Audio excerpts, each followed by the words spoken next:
ते आता पाहूया बातम्या विस्तारानं। मुंबईसह राज्यात आजही पावसानं झोडपून काढलं, त्यामुळे जनजीवन विस्कळीत झालं आहे। मुंबईत सीएसएमटी ते ठाणे स्थानकादरम्यानची मुख्य रेल्वे सेवा पुढची सूचना मिळेपर्यंत बंद करण्यात आली आहे।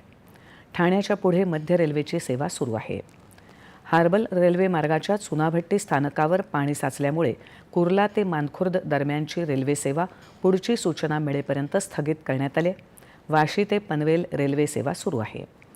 हार्बर रेल्वे मार्गावरील सीएसएमटी गोरेगाव दरम्यानची सेवा धीम्या गतीनं सुरू आहे। पश्चिम रेल्वे धीम्या गतीनं सुरू आहे, मात्र पश्चिम रेल्वेवरील वसई ते विरार दरम्यानची रेल्वे प्रवासी वाहतूक बंद करण्यात आली आहे। आज मुंबईत हिंदमाता, सायन, किंग सर्कल, वडाळा यासारखे सखल भाग जलमय झाले होते, ज्याचा फटका रस्ते वाहतुकीला बसला। अनेक ठिकाणी वाहतुकीत बदल करण्यात आले।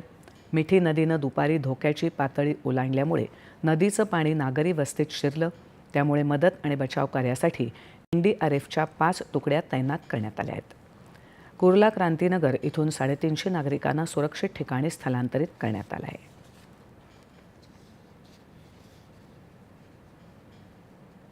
ठाणे